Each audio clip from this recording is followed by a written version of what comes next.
بسم اللہ الرحمن الرحیم۔ قسط نمبر 962۔ حالات بدلنے لگ گئے، دعوتی کام اور اس کا اسلوب۔ الحمدللہ وحدہ والصلاة والسلام علی من لا نبی بعدہ، اما بعد۔ کفر ٹوٹا خدا خدا کر کے۔ جب چھوٹے نعمانی صاحب نے بڑے نعمانی صاحب کے پاس جا کر اپنی لکھی گئی نئی کتاب پر تفریض لکھنے کی التجا کی تو محتمم نعمانی صاحب نے تفریض لکھنے سے انکار کر دیا۔ حیرت تو اس بات پر ہے کہ محتمم نعمانی صاحب نے سن 1982 کے واقعے کو بھی بھلا دیا، یعنی مولانا سجاد نعمانی صاحب کے والد ماجد مولانا منظور نعمانی رحمۃ اللہ علیہ نے دارالعلوم کے ٹکڑے ٹکڑے کرنے پر مدنی اور نعمانی صاحبان کا ڈٹ کر ساتھ دیا تھا، اور بعد میں ساری زندگی حضرت منظور نعمانی اپنے اس فعل پر پشیمان رہے اور توبہ اور استغفار کرتے رہے، عفا اللہ عنہ۔ مولانا سجاد نعمانی صاحب کی نئی کتاب کا نام تبلیغی ذمہ داران اور احباب سے صاف صاف گزارشات ہیں۔ قصابیت۔ قصاب اور اس کے ٹولے کا پیشہ ہمیشہ سے ہی توڑ پھوڑ کا کاروبار رہا ہے۔ دارالعلوم کو توڑا، مظاہر العلوم کو توڑا، جمعیت العلماء کو توڑا، اب یہ سارے قصاب مرکز نظام الدین کو توڑنے چلے تھے۔ اللہ تعالیٰ نے ان کی قصائی گیری کو ملیا میٹ کر دیا۔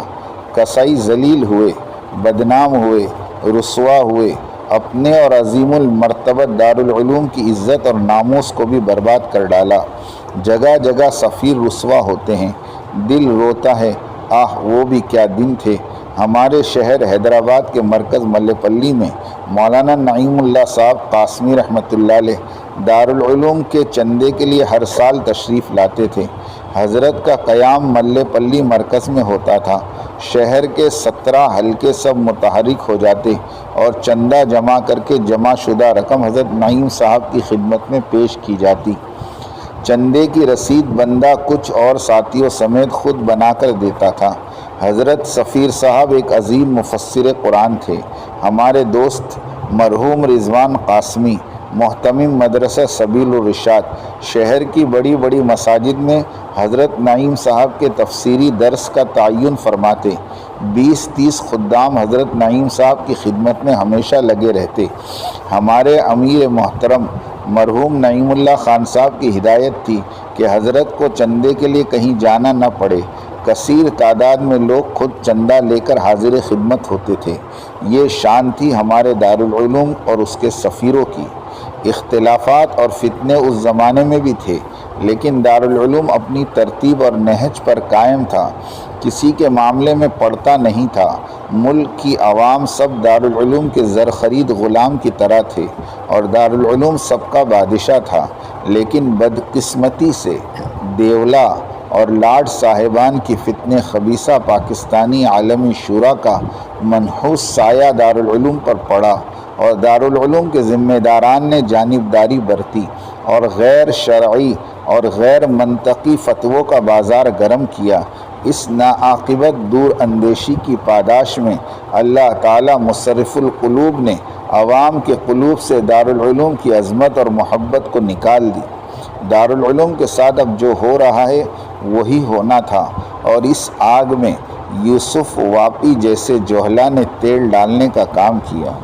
بقول شاعر اب نوا پیدا ہے کیا برہم ہوا گلشن تیرا، ہے محل تیرا ترنم نغمہ بے موسم تیرا، تھا یہاں ہنگامہ تیرا ام نشینوں میں کبھی، بہر بازی گاہتے تھا تیرے سفینوں کا کبھی، زلزلے ہیں بجلیاں ہیں قحط ہے عالام ہیں، کیسے کیسے سوزگار احباب کے ایام ہیں۔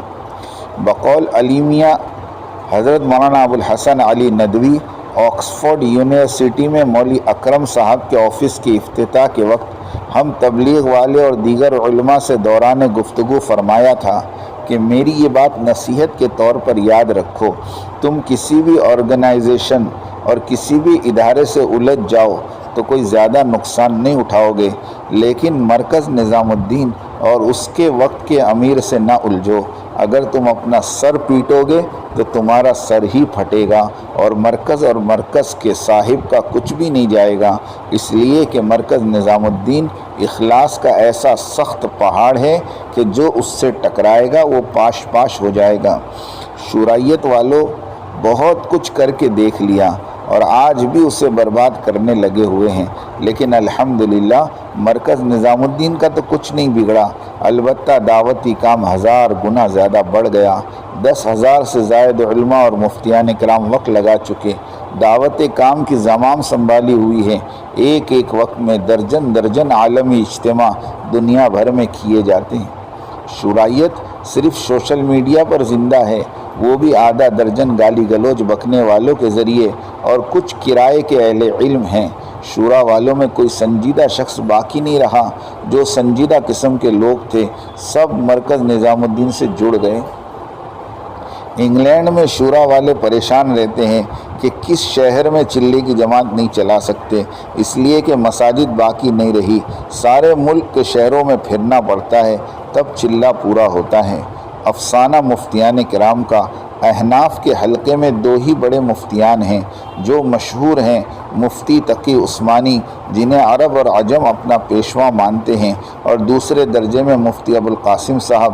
مفتی تقی صاحب نے مولانا سعد صاحب کے رجوع اور مراجع کی قبولیت سے منشرح الصدر ہو چکے ہیں اور اعلان بھی فرما چکے ہیں کہ اب اس رجوع والے عنوان پر کوئی بات نہیں ہوگی۔ یوسف واپی نے کچھ گستاخانہ الفاظ کہے اور مفتی تقی عثمانی صاحب بلیک میل کرنا چاہا تو مفتی صاحب نے فرمایا میں اللہ کے یہاں جواب دہ ہوں، آپ کو نہیں، آئندہ سے مجھے اس عنوان پر بات نہ کیجیے۔ اب مفتی نعمانی صاحب بھی اپنے موقف پر زیادہ دیر ٹھہر نہیں سکتے، اس لیے کہ کروڑوں داعیوں کی دعاؤں کے سامنے کوئی کیسے اور کب تک ٹک سکتا ہے۔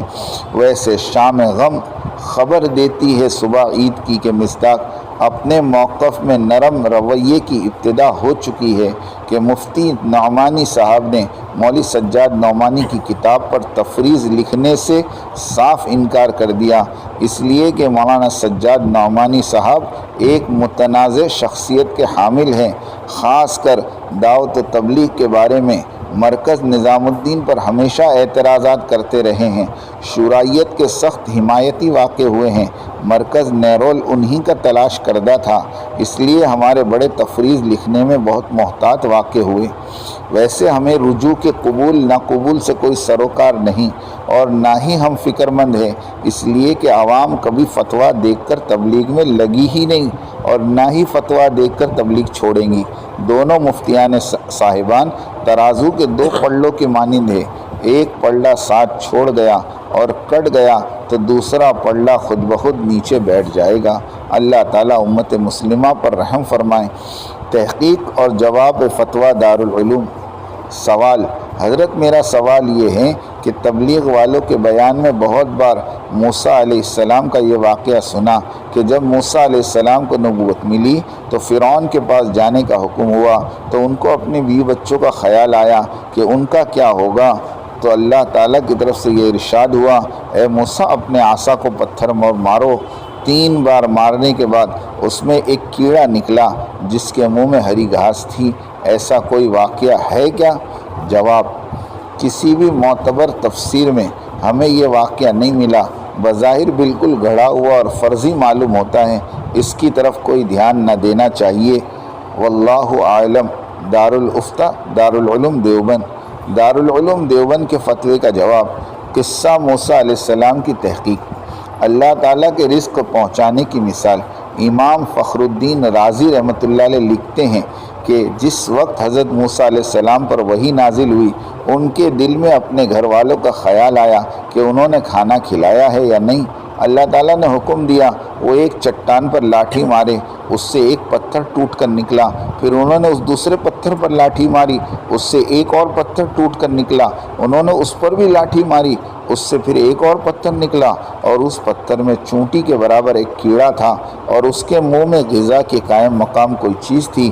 اللہ تعالیٰ نے موسیٰ علیہ السلام کو اس کیڑے کا کلام سنایا، وہ کہہ رہا تھا پاک ہے وہ جو مجھے دیکھتا ہے اور میرا کلام سنتا ہے اور میری جگہ کو جانتا ہے اور مجھے یاد رکھتا ہے اور مجھے نہیں بھولتا۔ تفسیر کبیر جلد نمبر 6 صفحہ نمبر 318۔ لطیفہ: دعوت و تبلیغ سے متعلق ہر فتوے کا یہی حال ہے، تحقیق نہیں کی جاتی، بس ایسے ہی کہہ دیا جاتا کہ ہمیں خبر نہیں، اور ایسا لگتا ہے کہ من گھڑت قصہ اور کہانی ہے۔ اس لیے کہا جاتا ہے کہ دعوت و تبلیغ والے فقہی مسائل دارالعلوم سے دریافت کریں اور دعوتی مسائل دعوتی علماء سے دریافت کریں۔ ہم نے اب اس طرف قلم اٹھایا ہے، انشاءاللہ اسے آگے تک لے جائیں گے۔ اللہ تعالیٰ انسانیت کے عمومی ہدایت کے فیصلے فرمائیں۔ آمین آمین آمین۔ وآخر دعوانا ان الحمد للہ رب العالمین۔